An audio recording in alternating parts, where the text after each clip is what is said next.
Hello everyone, চলে এলাম নতুন ভিডিওতে। আজকে কথা হবে তুফানের সেন্সর সার্টিফিকেট নিয়ে। তুফান আনকাট সেন্সর সার্টিফিকেট পেয়েছে, তার মানে থিওরিটিক্যালি ঈদে মুক্তি পাওয়ায় তুফানের আর কোনো বাধা থাকলো না। কুরবানির ঈদে যে কয়টা সিনেমা রিলিজ পাওয়ার কথা তার মধ্যে একমাত্র তুফানকেই দেখলাম যারা কিনা সেন্সর সার্টিফিকেট পেয়ে গেছে। অনেকগুলো সিনেমা ছিল রেসে, ম্যাক্সিমাম সিনেমাই রেস থেকে ছিটকে গেছে।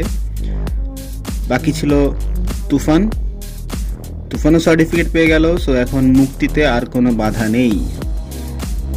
এই ঈদে সিনেমা হলে তুফান তুলতে আর কোনো বাধা অবশিষ্ট নেই। এখন সিনেমাটা মুক্তি পাবে এবং আমাদের সবাইকে বিনোদন দিয়ে অবশ্যই সে তার কাঙ্ক্ষিত ব্যবসা অর্জন করবে। সো এটা খুবই ভালো একটা ব্যাপার।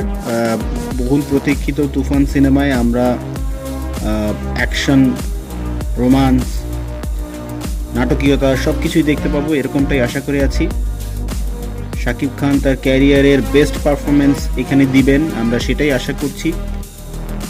সো আমাদের মতো করে অন্য যারা অপেক্ষা করে আছেন দেশে এবং বিদেশে, সবার মনের আশা পূরণ হবে এই প্রত্যাশাই করছি। আপনারাও কমেন্ট বক্সে আপনাদের প্রত্যাশার কথা জানাবেন, আর যদি এই চ্যানেলে নতুন হয়ে থাকেন তাহলে অবশ্যই সাবস্ক্রাইব করবেন।